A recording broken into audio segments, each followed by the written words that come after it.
But today's not about me. It is not about me. Today is about the 141,000 students and their families, our 20,000 employees, and the greater Mecklenburg County community. Our community deserves a thriving public education system, a system that leads with excellence without exception.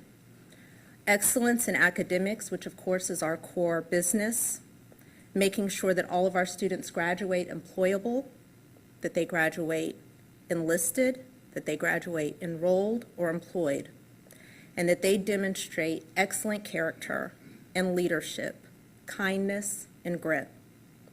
People excellence, because I believe things don't just happen, people make them happen.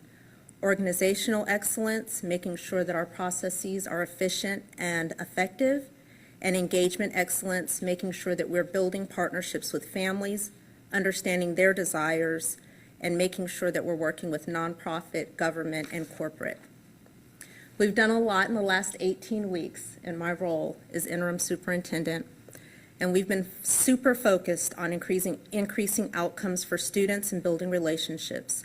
But I'll say the most notable results have been building systems to support and monitor student achievement, increasing communication among district staff, our amazing partnership with the CELC, which is led by our executive in residence, Rocky McGregor and LaShawna Lowry, collecting interest from families to launch the Superintendent's Parent Advisory Council, and receiving the county manager's recommendation to fully fund our $39 million operating budget expansion appropriation and our $2.5 billion capital improvement plan.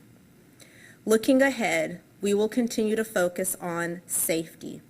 Safety is our #1 priority. Safety for our students, our staff, their family members, the community. They all deserve to be safe. Title IX, focusing on reporting. I want to remind everyone that if you have a Title IX complaint, to please go to our Title IX coordinator, go to our website, send that email, make a phone call. If you do not get an immediate response, contact my office and we will take care of it immediately. I will hold staff accountable who do not follow the required reporting procedures. Making sure that we have ongoing monthly training for all administrators, counselors, and training for our partners and staff. My priorities are aligned with the Board of Education priorities with our student outcomes focused goals and guardrails. That is reflective of what the community has said that they want. We are going to be beginning the process of developing a new strategic plan, which means we will be engaging the community once again to find out what you want long term. And this will be accomplished by elevating the voices of our students, our parents and families, teachers, staff, and the broader community. At this time, I'll turn it over to Shayla Kennedy. Thank you so much. So we will now begin asking questions. I acknowledge Nick Oshner, followed by Brett Jensen, then Ann Dos-Helens. Great, thank you. Dr. Hill, you said in January at your press conference, you echoed comments similar on Title IX to what you just said. You told me in January that students shouldn't have to turn to the news for Title IX issues. And yet, in the 5 months you were interim superintendent, 3 mothers have called me because your district didn't follow proper Title IX procedures. Why should parents, as you assume the permanent superintendent role, believe you now? And Mrs. Sneed, your vote today for Dr. Hill, what does that message send to parents who have reached out concerned about their children's safety since Dr. Hill was interim superintendent? So the first thing that I will say is, like I said in January, we've improved our processes, but our processes are not perfect, and it's never enough, which is why it continues to be #1 and top of mind. I mentioned earlier in my comments that as we kick off next school year, making sure that we are working with Title IX at every single principals meeting, having the opportunity for our principals and administrators, assistant principals and deans to sit around the table to evaluate Title IX incidents that have happened in our district or across the country, have conversations about what we need to do to address them immediately.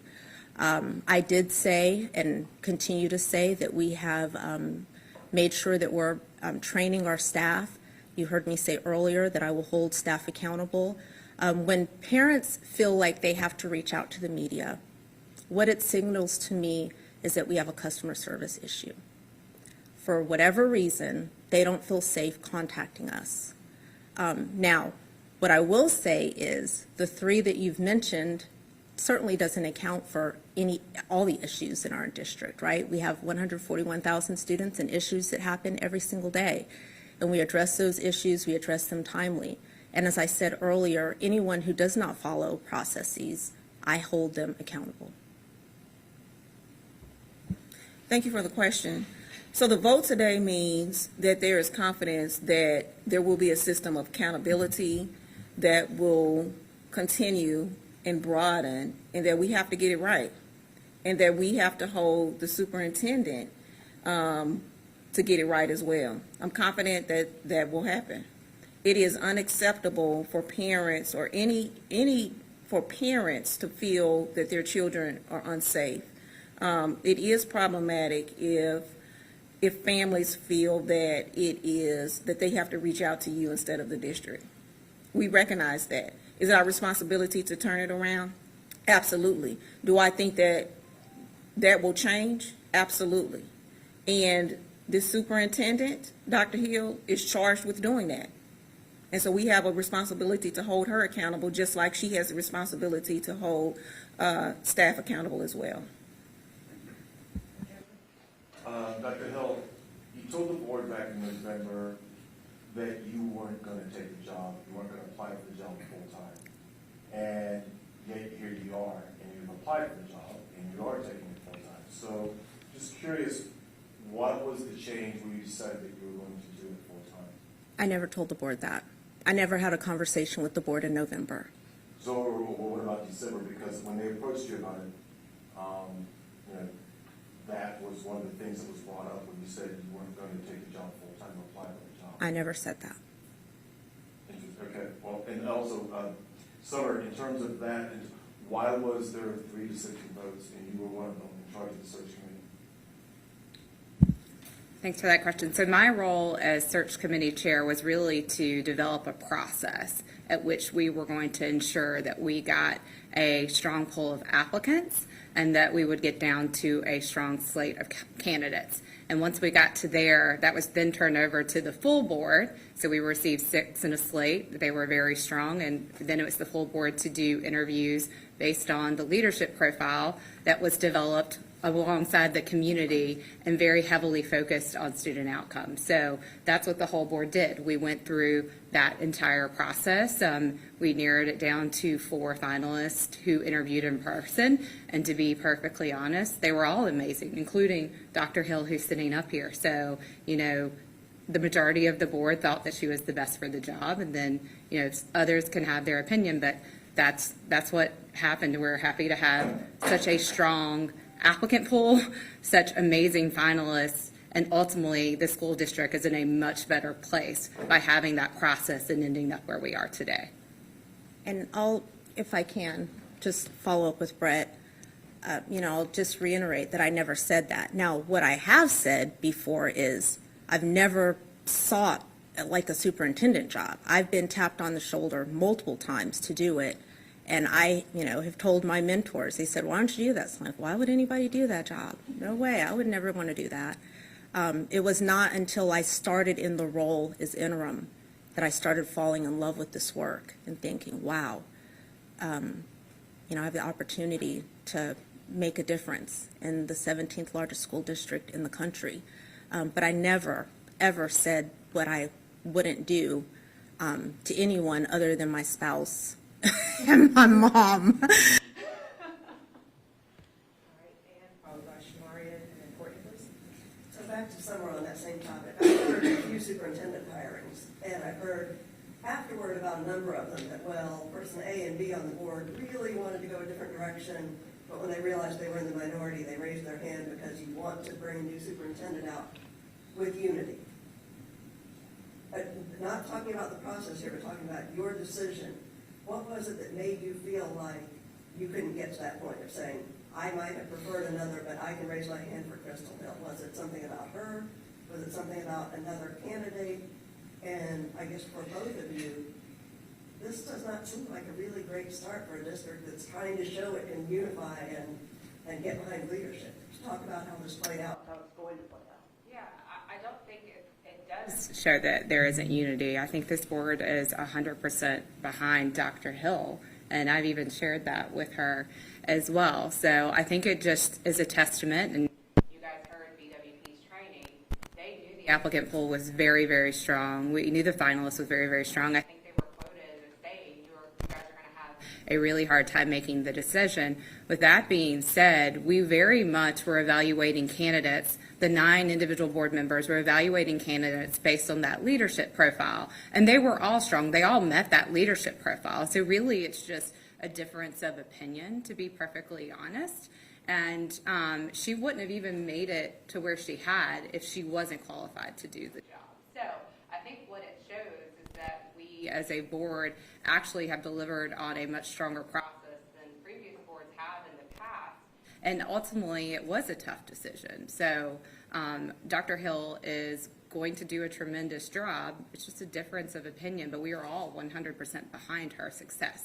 All 9 board members are here for one thing, and that is to improve the student outcomes in this county. And I can say that with confidence that I know that. So we took this process very, very seriously. We've spent countless hours, and we're very excited about where we are. But that's not to say that it wasn't tough. And I think that's the thing. We had to make tough decisions, and the majority thought that Dr. Hill was the best, and that's why we're here today. So. Well, Dr. Hill, could you follow up on whether you feel like that's putting you at a disadvantage for everybody in the world to know that 3 out of 9 felt pretty strongly that it should have been somebody else? It doesn't bother me. Would I have loved a 9-0 vote? Who wouldn't, right? That would, I would not be being honest if that wouldn't be the preference. But at the end of the day, I believe that, like Ms. Nunn said, that each individual board member, each of the 9, has their own vote, their own preference. I know that I was at the top, and in order to get to the top, that means that they all 9 had a level of confidence.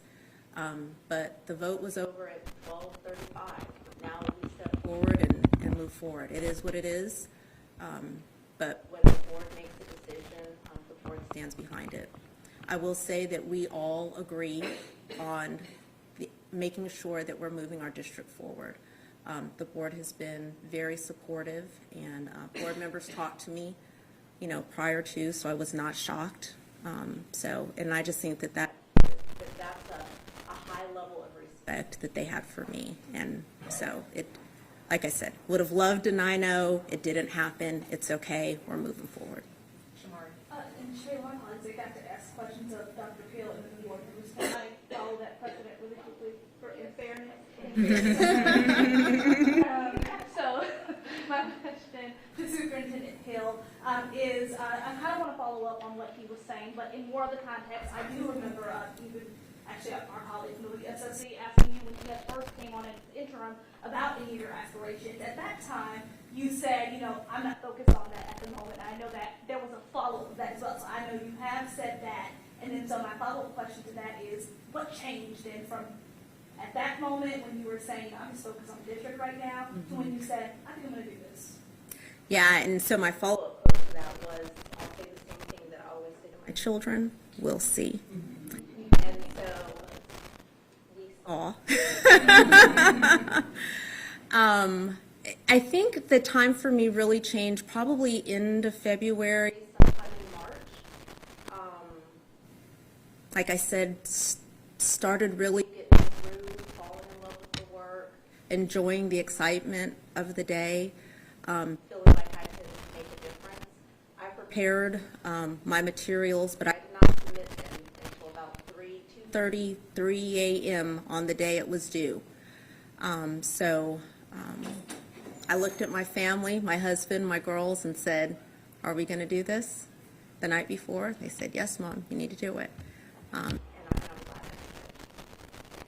I did. And for the board members, you all very loudly and a lot of times said we want someone who has a proven track record of moving the needle when it comes to student achievement. Even at one point, someone was talking about the idea of something in a similar size district, right? So we look back at the data for Dr. Hill when she was at Cabarrus County Schools. If I'm able to say what it did say about student achievement, you joined, right, in 2016, make sure our data is correct. We look at the previous year, there were 6 C schools in that district, 17 C schools, 9 schools had net growth. Prior to COVID, there were 4 D schools, this is the 2018-2019 year, 12 C schools, and 2 schools in the district that had not met growth.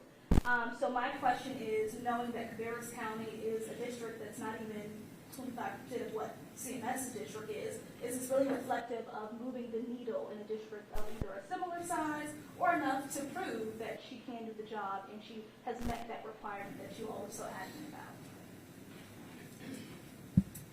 Yes.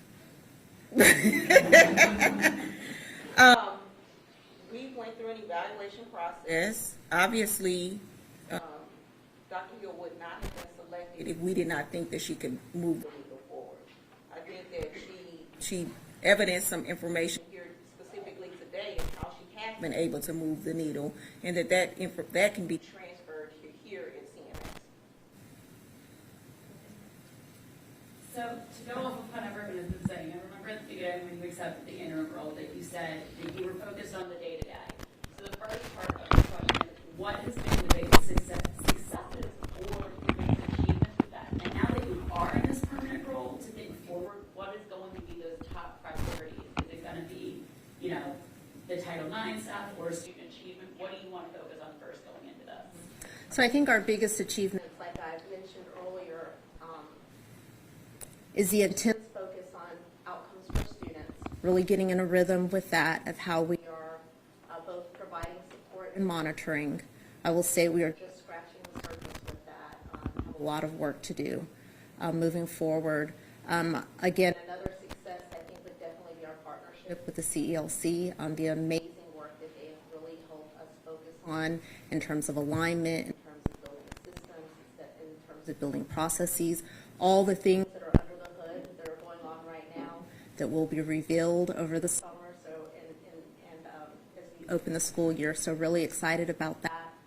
And, So I am just so excited about the opportunity to build relationships with different stakeholders, and then the evidence evidence of that, those relationships and that transparency and that teamwork. There was evidence yesterday in county Manager Dina Diorio's fully funded. I mean, that is huge. It's huge for our district. It's Huge for our students, and I think it's a vote of confidence not necessarily in me, but in our entire team and what we've committed to. and that we're going to move forward. In terms of what's Next, what we're looking forward to is definitely continuing with our student outcomes focused work, the goals that are in play right now with our goals and guardrails expire 2024. We have a lot of work to do to meet those Goals. Ms. Need asked me every single board meeting. How confident do I feel feel that we're going to meet those goals. for 2024? We're going to Meet those goals or die trying. and then Moving forward, all of the work and background work engagement to build our next strategic plan. So it's just a great opportunity to enter this space is the purpose. at superintendent.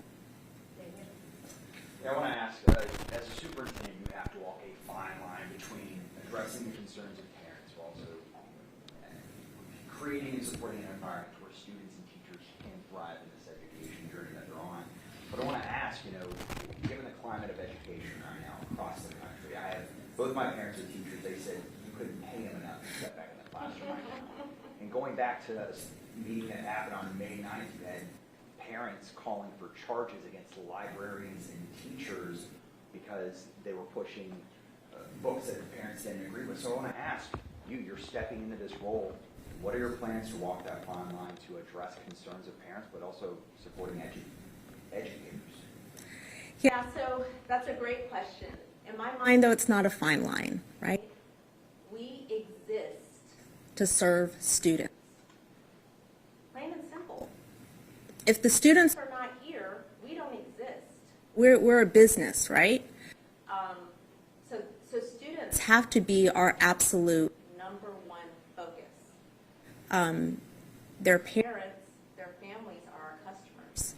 Now, with that being said, I also will not tolerate any mistreatment or abuse of our staff, because that's uncalled for as well. Rocky works for Novant. I went to the doctor's office one day and saw this huge sign that said, "We will not tolerate bullying," and I was like, wow, we've come to a place in our country at the doctor's office, there's a big sign that says, "You're not going to mistreat our employees." And so I don't necessarily see that as a fine line. I see it as an opportunity to build a culture of respect. I think it's extremely difficult in the time that we're in because people are just rude. They're obnoxious. They don't know how to appropriately communicate their concerns. I think it's our job as educators to work to make sure that we're building cultures of care, being responsive, all of those things. And I think the better that we get in terms of customer service, the better that we get in terms of modeling the behaviors that we expect to see, then hopefully we'll begin to be of better service to our customers, and then that has been reciprocated. Thank you very much. I have a question. How do you the Spanish right now, we are 3% of the students. We held two big summits, one in 2012 and another in 2020, about all the issues pertaining to Spanish. However, more of the conclusions haven't been addressed. So my expectation is very big that finally somebody pay attention to this matter. It's a great question. I will say that our board has already called that out in our first goal that is focused on third grade reading for Black and Hispanic students. So definitely a priority of our board, and it's a priority for me as well. We have an extremely diverse community here in Charlotte, and it's the expectation that, again, we know and understand the needs of our community. One thing that I think is extremely important is that we don't ever pigeonhole people because of their race or ethnicity in a certain box and make assumptions about what people need without first going to them and asking them what they need. So what? No, what number are you? I was in 7. I didn't touch the, I'm sorry. Can you hear me now? No, because he's All that talk. No one's unplugged. Just you. Yeah, push it, maybe. You're in 4. Okay, push it in harder. There we go. Test. Yep, good. Got it. Sorry. Lost my train of thought. I'm so sorry. Getting pigeonholed. Oh. Again, just want to make sure that we are not pigeonholing and making assumptions about what we think different communities need. It's important to engage the community and ask you all, ask every community what you need, what it is that you expect, and what we can do to support our students better. So absolutely committed. The question is, are 2 documents with particular conclusions that we the meeting and the district and the documents. If you don't know, the Latin American meeting that is very close to the board may send you all the conclusions. Most of the conclusions are in there. Okay. Thank you. I think I saw Brett and Shamaria, then Nick. Actually, I remember back in September when we had Hugh Hadaball's opening press conference, and the question that I asked him was, is your primary role just to keep CMS out of the ditches until the new superintendent is taken forward? And you came in, and he did very little changes or anything. You came in, I think within your first week, started making changes at some of the highest levels. And you were just interim at that particular point. What gave you the confidence to do that as an interim, to start making changes? Because you've made some big changes at the higher levels, a lot of them. in terms of staff, and what kind of changes can we expect going forward at the higher levels of the staff? So one thing that I had to decide when I stepped into this role, I had this, I call it the curse of the interim, this battle of, I know I'm only going to be here until June 30th, but I've got to make decisions that are impactful right now. And so I had to make the decision early. If I'm going to do this, I have to do it as if I am the superintendent. I can't, because if not, I would be completely paralyzed. And so I know that every decision that I make is a decision that I believe is in the best interest of children. And so making tough decisions is difficult, but that's what a leader does. And quite frankly, that's what the board paid me to do. And actually, that's what they charged me to do. Ms. Dashew, if you'll recall, at the presser after I was named, said, we expect Dr. Hill not just to keep us along, but to push forward and execute, because we just don't have time to waste. So I think that answers your question. There may have been a second one. Well, just, and can we expect any further changes? Further changes, yes. So, you mentioned staffing. So there are several key staff positions that I have open right now. Chief of staff, because that's no longer me. Deputy superintendent. We have a chief human resource officer. So there will be several announcements that will be coming in the next couple of weeks. We will likely be taking a look at our organizational structure. I'll be meeting with our cabinet team to see if everything is lined up. That's part of the work that the CELC has done with us in terms of making sure that everything is organized and it flows correctly as part of efficient and effective operations. So yes, there will be organizational changes that will be coming, but we'll be working very closely with our cabinet team before rolling any of those decisions out.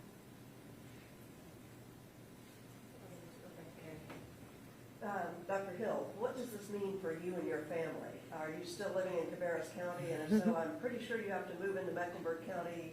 The big question, of course, is where will your daughters go to school if you've decided that? I have a meeting with the realtor tomorrow at 10. It was going to be today at 4, but I didn't think I'd be able to get out of here quick enough, so we will meet at 10. My daughter sent me, my oldest, she's 17, my husband and I the last couple of weeks have been looking at houses, and anyway, she sent me a house. I opened it up. It's like $2.5 million. I'm like, you clearly don't have an understanding. So anyway, so they're excited. My oldest daughter is actually a senior. This year she has been at Cabarrus Virtual Academy. She is a rock star tennis player and made the decision that she wants to be virtual so she can travel. So she will be a senior next year. She only has 2 more classes to graduate, needs to take a full load, so she'll take 4. So we'll be looking to see if we hopefully can enroll her in Charlotte Virtual Academy so she can finish out the year. My youngest daughter, Morgan, is a rising freshman, and interestingly enough, she has interest in the early college and was actually accepted in Cabarrus County. So it all depends on where we live and where we move, but they're very excited and have already started cleaning out the house. I'd like to speak to the critiques that I've been already seeing online about the optics of what this looks like of you being hired, going as interim to the superintendent. Going back years now, some of the highest critiques of the district has been transparency, things from within being bad, and so my question is actually to the board members.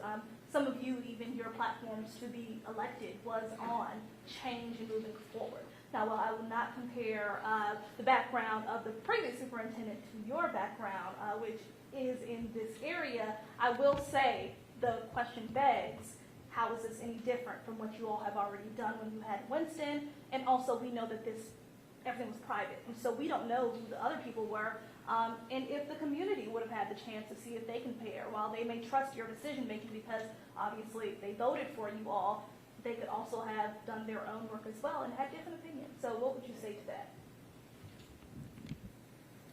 It was important for this process to be confidential. I think that we have talked about this, particularly with BWP, that in order to be able to get a broad candidate pool, that it was absolutely necessary that we keep this process confidential. They would have to have chosen to make it an open process in order for us to reveal any of the candidates' names or who's participating in that process, but otherwise than that, it's protected by North Carolina general statute. What was the second part of your question? So my question is the optics of it. You all spent more than $48,000 for a national search just to choose basically within. And so my question is, what's your response to taxpayers and families on why this was a solid and sound decision and that you did not waste taxpayer dollars? Because we participated in a process that other candidates participated in order to know that the pool was open. And we came to the reasoning and the result of that Dr. Hill is the candidate that we have confidence and faith in is going to move this district forward. If there was no national search process, what would we have it to compare to? Ms. Knight? Yeah, and I'll just follow up with that. We, as a board, looked at what we had done in the past, and we, I can say with confidence, have never created such a rigorous process. I mean, there was a pretty rigorous process to select a search firm, and then there was a very rigorous process to interview, and that was built on spending a tremendous amount of time with Civility Localized in the fall, speaking to the community, and then during the process, we made the additional decision to do more community engagement because we felt like there were underrepresented communities that did not get a chance to speak in the fall. And the entire leadership profile that we used as the board to evaluate the candidates was built on what the community said and that student-focused outcomes governance, which, by the way, had not been the center of all the previous searches. And like Ms. Sneed said, we know we received almost 50 applicants. We had 19 in some form of a superintendent role. You can go out and look at other public searches occurring right now, such as Broward County, and you will see quickly that in the public ones, there are nothing over assistants or deputies, where we had 19 sitting superintendents. So just to give you guys stats, we can see in the public searches right now, the caliber of candidates was very different than the caliber we had. Dr. Hill ended up in that high caliber slate that we had. And that is what I feel very confident in, is the slate we were presented was as strong as it could be in this country right now. Another stat that we might can double check is, I know the Council of Greatest City Schools said in the large urban school districts, less than 25% of the superintendents have been in their seat more than 2 years. So we in this country right now are faced with a leadership problem when it comes to our superintendents. So that's why doing this confidential search, so we got the best talent applying in this country, and they thanked us that it was confidential too, because some of them even said they would not apply if it had been public. So just want to reiterate, the reason we feel very confident about this decision is we feel very confident in the process that we took between January and now. I actually want to follow up on Shamarian's points here. Even with the board's decision, which you can by law, to keep the candidates secret, the board has operated in total secrecy by refusing to release redacted copies of the closed session minutes from your closed sessions, despite a legal requirement to do so. The general counsel for CMS, who reports directly to you two as board members, has acknowledged they have to produce those minutes, but has not. So why is CMS continuing to violate the open meetings law weeks after a judge ruled that the previous board violated the open meetings law and won't release those closed session minutes? I cannot necessarily comment on that. I think that that is something we'll have to look into. Whatever obligations we are committed that we have to comply with under law, will be complied with. Does it concern you that your general counsel, who reports to you guys, not to the superintendent, has acknowledged the requirement to produce these minutes, has refused to produce these minutes, and has refused for 2 weeks to respond about the delay? She's in question, clarify, Ms. Sneed, Mr. Oshman.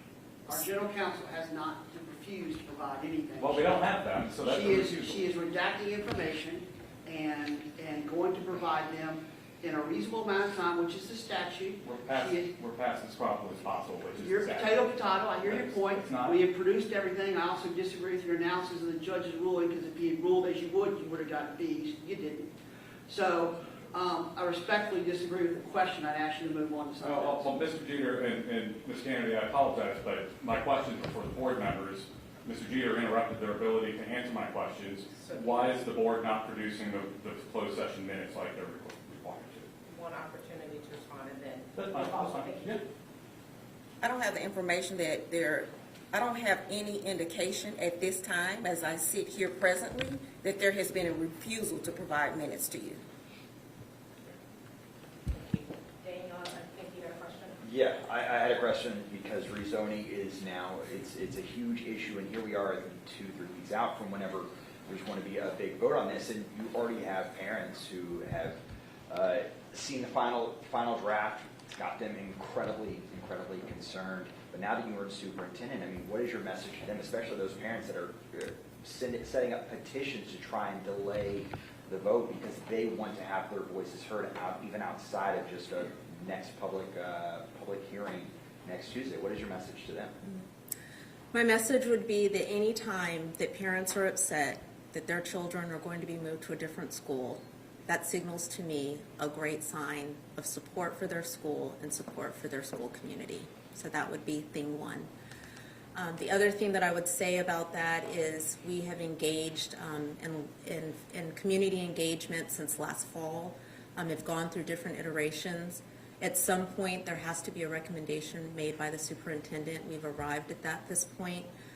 I was intent and strategic in making sure that we released that recommendation this past Monday, which typically doesn't happen, to give families over a week to have the opportunity to view the final recommendation, to be able to participate in the public hearing that will be next Tuesday night. And the board, myself, we will all continue to collect feedback, and then at that point, the board will make a decision on if they will keep that recommendation or if they will make adjustments to it. What I will say in terms of a delay, another thing that we've done to be really intentional is make sure that we have built-in opportunities for legacy enrollment. And specifically what I mean by that, if there is a student that is scheduled to attend a new school, obviously not the new release school, but an existing school, Providence, for example, and they are a rising freshman, like my daughter Morgan is, but the reassignment for them won't begin until their sophomore year, we're allowing them to attend their newly assigned school this fall. And so I would advocate for a vote on the 6th because parents know that they've already gone through the registration process for their child. So if they're going to be assigned to a new school, we want to make sure there's enough runway for them to get enrolled, transferred, get the courses that they need, get involved in any summer workouts if they're going to be playing athletics, extracurriculars, all of those things. So I believe that we have run a clear process. I feel like we've provided a long runway.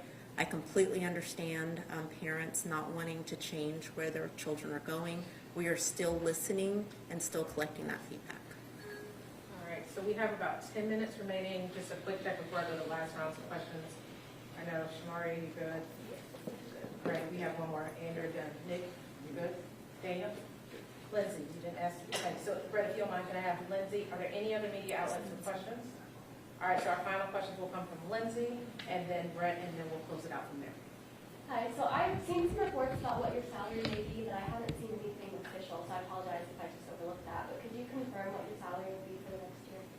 My contract was released, and so all the compensation is in board docs. Okay, we'll send it to you after. Okay. Brett?